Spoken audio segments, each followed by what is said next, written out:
Hello once again and welcome back to Syed Sir's KFC Knowledge Factory classes. In the last class of economics, we studied about what is consumption expenditure and what is investment. So further taking the topic of investment, in this video lecture, we'll discuss about what do you mean by gross investment and net investments. Got it? Hindi में आ जाते हैं इसमें थोड़ा सा gross investment और net investments क्या हो जाता है। देखिए ग्रॉस इन्वेस्टमेंट्स की अगर बात करें तो total production of capital goods during an year is known as gross investment. एक साल के अंतर में कि जितने भी कैपिटल गुड्स बने हैं एक नेशन में टोटल प्रोडक्शन हुआ है उसको कैपिटल गुड्स को उसको बोला गया ग्रॉस इन्वेस्टमेंट। ठीक है, what is gross investment? Basically it is net investment plus depreciation. ठीक, अब इसको हम लोग डिस्कस कैसे करें आगे कि भाई ग्रॉस इन्वेस्टमेंट को और कैसे डिफाइन किया जाए। तो ग्रॉस इन्वेस्टमेंट का ये मतलब है कि भाई वो कैपिटल गुड्स जो चाहे एडिशन हो रहे हैं एग्जिस्टिंग कैपिटल गुड में या फिर वो चीज़ें जो रिप्लेस की जा रही है, कुल मिला के कहलाया ग्रॉस इन्वेस्टमेंट। ठीक है, अब आ जाते हैं इन चीज़ों के ऊपर। What is gross investment is equal to, इसका खुद का एक छोटा सा है, नेट इन्वेस्टमेंट प्लस डेप्रिसिएशन।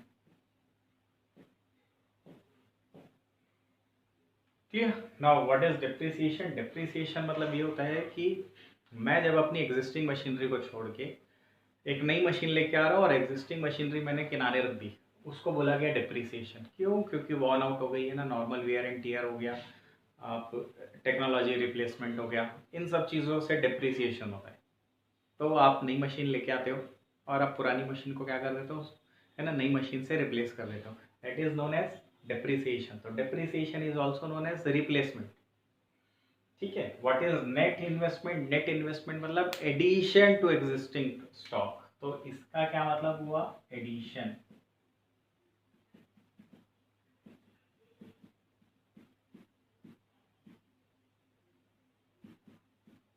अगर एडिशन हुआ नेट इन्वेस्टमेंट। ग्रॉस इन्वेस्टमेंट किसको कहलाओगे? या तो एडिशन हो रहा है या फिर रिप्लेसमेंट हो रहा है, दोनों को जोड़ दिया गया तो क्या मिल गया मुझे? Gross investment. मतलब डेप्रिसिएशन क्या कहलाया यहाँ पे? Replacement. In economics, we call depreciation as consumption of fixed capital because fixed capital is consumed in the process of production, है ना, and due to various example various reasons। हम लोग आगे अभी depreciation में मैं जमाऊंगा तो आपको पढ़ाऊंगा।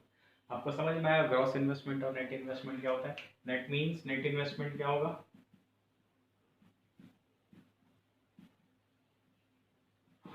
Is equal to gross investment minus depreciation. बोलने से how to find out addition to existing stock is equal to addition or replacement of stock minus replacement of stock. तो बच क्या जाता है यहाँ पे? सिर्फ एडिशन की वैल्यू निकालते हैं, वही एडिशन यहाँ पे आके क्या बन जाता है? Net investment. गॉट इट, है ना, बहुत ही छोटा कंसेप्ट है। तो उसको उतने ही छोटे रूप में आगे पढ़ते हैं।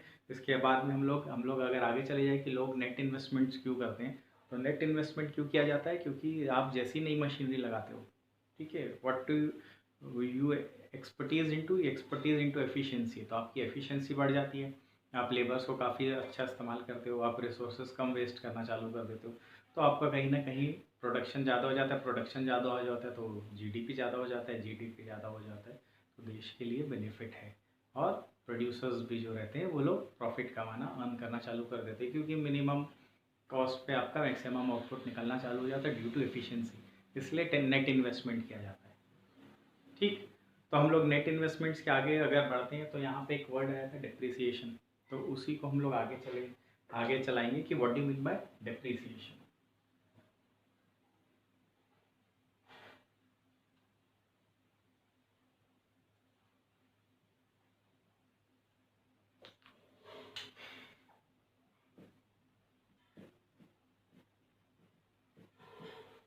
also known as consumption of fixed capital. ठीक है, तो in economics we call depreciation as consumption of fixed capital. Now what do you mean by depreciation? Class 11th में पूरा एक चैप्टर था depreciation का, है ना। अच्छे अच्छे लोगों से आपने पढ़ा, लेकिन ये नहीं बता पाए कि भाई डेप्रिसिएशन को लगाते क्यों है, डेप्रिसिएशन रिजर्व फंड क्यों बनाते हैं, है ना। ये सवाल, ये जिसका जवाब बहुत कम लोग दे पाते हैं। तो डेप्रिसिएशन मतलब क्या होता है ना, that is decrease in the value of asset due to normal wear and tear. मैं जब कोई भी चीज़ को इस्तेमाल करता हूँ, उसको यूज़ करते करते उसकी एफिशिएंसी कम हो जाती है, उसकी टेक्नोलॉजी धीरे धीरे पुरानी होना चालू हो जाती है, उस वजह से मेरे एसेट की जो वैल्यू रहती है वो कम होना चालू हो जाती है। उस चीज़ को बोला गया डेप्रिसिएशन। और depreciation happens to be due to first thing normal wear and tear, है ना। पहली चीज़ जो डेप्रिसिएशन से आ गई थी वो क्या थी कि depreciation normal wear and tear से होता है। दूसरा, अगर उसमें कुछ एक्सीडेंट हो गए तो एक्सीडेंटल रिपेयर्स जो आप कराते हो उस चीज़ से, उस चीज़ का क्या हो जाता है, सॉरी, एक्सीडेंटल डैमेजेस हो जाते हैं, उस वजह से एक्सीडेंटल डैमेजेस से उसकी वैल्यू कम हो जाती है। और तीसरा एक्सपेक्टेड ऑब्सोलेंस। एक्सपेक्टेड ऑब्सोलेंस का मतलब ये होता है कि आपको पता है कि उसकी लाइफ कितनी है ना। तो व्हाट इज डेप्रिसिएशन को अगर हम लोग समझेंगे क्यों होता है, तो पहला नॉर्मल वियर एंड टियर, दूसरा एक्सीडेंट्स डैमेजेस,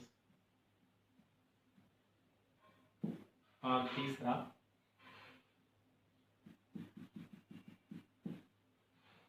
एक्सपेक्टेड ऑब्सोलेसेंस।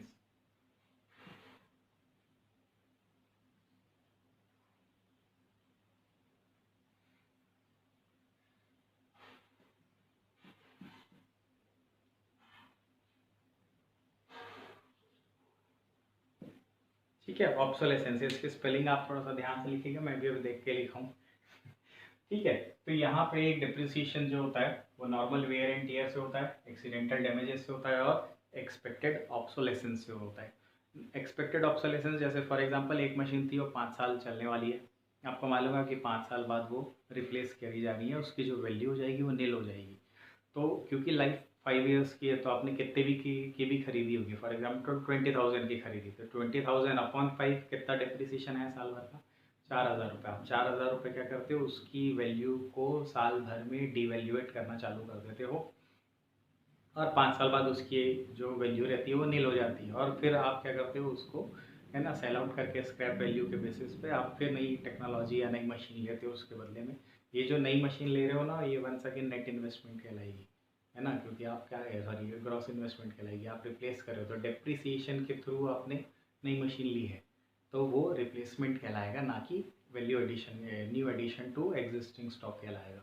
तो इन्वेस्टमेंट से ही डेप्रिसिएशन निकल के आया है ना, किया है। अगर इन्वेस्टमेंट जो है वो रिप्लेस करने के लिए कर रहा है तो डेप्रिसिएशन कहलाया यहाँ पे, गॉट इट। और अगर डेप्रिसिएशन मिला हुआ है तो ग्रॉस इन्वेस्टमेंट कहलाया।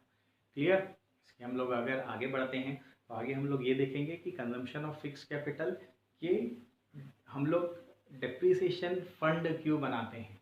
ठीक है, अब ये डेप्रिसिएशन फंड जो रिजर्व है वो क्यों बनाया गया, अब इसको एग्जांपल के तौर पे समझते हैं।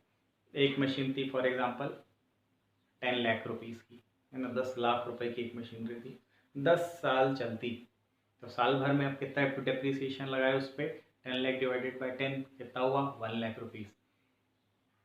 आप जब तक ये मशीन इंस्टॉल्ड है आप यूज़ करते चले गए, पहला साल गुजरा, दूसरा साल गुजरा, तीसरा साल गुजरा, धीरे धीरे उस चीज़ की एफिशिएंसी कम हुई। 10 साल चलने वाली थी तो 10 साल तो चली, और 10 साल के आखिरी में जाके क्या हुआ कि अब वो मशीन काम करने लायक नहीं है, तो आप क्या करते हो, उसको रिप्लेस करना चाहते हो। अब अगर आपने डिप्रिसिएशन रिजर्व नहीं बनाया होगा, है ना, सपोज कि मैंने गाड़ी खरीदी, 10 साल चलाया, और मैंने नई गाड़ी खरीदने के लिए कोई भी रिजर्व नहीं बना रहा हूँ, तो क्या होता है, 10 साल बाद जैसे ही वो गाड़ी ख़राब होती है, अब यूज़ करने लायक नहीं रही, मेरे को नया गाड़ी खरीदने के लिए फिर से मेरे जेब से पूरा का पूरा पैसा लग जाएगा। अब मैं अगर इसमें खर्चा कर दूंगा तो मेरे बाकी के एक्सपेंसेस कैसे चलेंगे? ठीक है, तो इस चीज़ से बचने के लिए ऑर्गेनाइजेशंस क्या करते हैं, प्रोड्यूसर्स क्या करते हैं कि वो लोग डेप्रीसिएशन फंड बनाते हैं। जैसे 10 लाख की मशीन थी, 10 साल चलेगी तो हर साल कितना डेप्रीसिएशन लगा, 1 लाख रुपए। तो वो लोग 1 लाख रुपए का क्या करते थे, एक फंड बनाने चले जाते थे। अब क्या होता था, हर साल ऐसे ही मैंने लगाना चालू किया और 10वें साल तक के मेरे पास एक 10 साल का डेप्रीसिएशन रिजर्व तैयार हो गया। अब मैं जब नई मशीन खरीदने चले जाऊँगा तो उसमें हार्डली न्यू इन्वेस्टमेंट बहुत कम लगेगा मेरे जेब से, क्योंकि मैंने पहले से एक फ़ंड बना के रखा था, एक गुल्लक बना के रखा था, इस गुल्लक में पैसा डाल दिया था। फंड इसी को बोला गया आखिरकार, क्योंकि वो स्पेसिफिक पर्पज़ के लिए यूज़ किया जाता है। तो यहाँ से चालू हुआ डेप्रीसिएशन फंड बनाने का तरीका। ठीक है, तो डेप्रीसिएशन फंड इसलिए बनाया जा सकता है। अब बात करते हैं कि डेप्रीसिएशन लगाने के तरीके। तो डेप्रीसिएशन दो तरीक़ों से लग सकता है, एक होता है एक्सपेक्टेड, एक होता है अनएक्सपेक्टेड। तो इसी को हम लोग अभी आज ये वाली क्लास में पढ़ लेते हैं।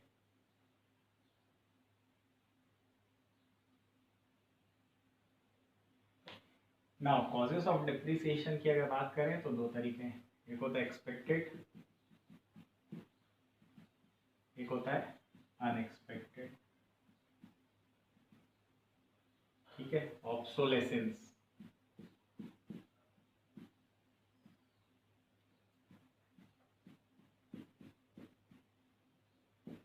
ठीक है, ऑब्सोलेसेंस का मतलब है कि आप की जो वैल्यू है वो कम होते चली जाएगी उसकी, ऑब्सोलेसेंस।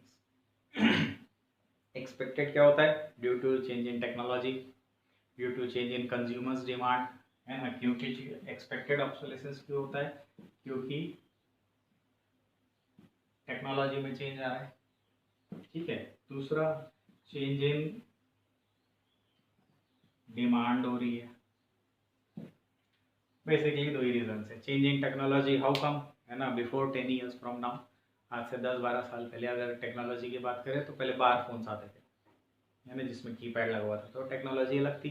धीरे धीरे बार फोन्स को किसने रिप्लेस कर लिया, टच स्क्रीन ने। आज की डेट में अगर बार फोन्स की बात करें तो ज़्यादा वैल्यू नहीं है, बहुत सस्ते मिलते हैं और उसका प्रोडक्शन भी कम हो गया। तो उन मशीनों से क्या होता है कि उन मशीनों का यूज़ करना बेकार है, बहुत कम चाहिए। मेरे पास, है ना, मैं खूब बड़ा प्रोड्यूसर था सेलफोन कंपनी का और मैंने वही फ़ोन बनाते थे अब क्या हो गया, मैं टच स्क्रीन में आया नहीं, तो मैंने बार फोन्स बनाने, मैं बार फोन्स ही बना रहा था, कीपैड वाले जो रहते हैं।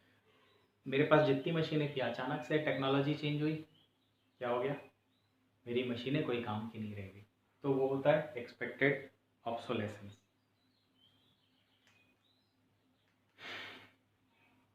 ठीक है, दूसरे में अगर हम लोग बात करते हैं तो उस चीज़ का अगर बात करें, change in demand, change in demand, है ना, बहुत सारी चीज़ें हुई। जैसे चेंज इन टेक्नोलॉजी, अगर मैं 4G की बात करूँ, 4G 5G आ गए हैं, तो चेंज इन टेक्नोलॉजी की बात करें, जो 1G 2G की जो व्हीकल्स थी वो यूज़ करने लायक नहीं रह गई।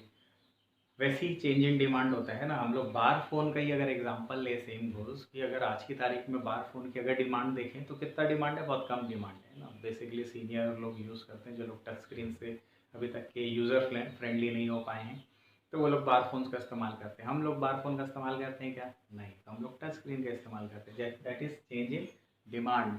कंज्यूमर्स की डिमांड ही चेंज हो गई, डिमांड चेंज हो गई, तो वो मशीनें जिससे पुराना प्रोडक्ट बनता था वो सब के सब क्या होती, ऑब्सोलेसेंस में चले गई। एक्सपेक्टेड है ये चीज़ की होगी ही होगी। अनएक्सपेक्टेड में क्या होता है, बेसिकली नेचुरल कैलामिटी।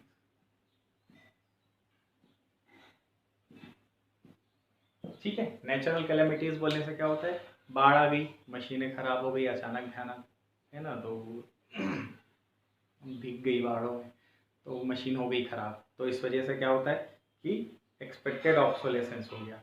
दूसरा होता है कि फॉल इन वैल्यू।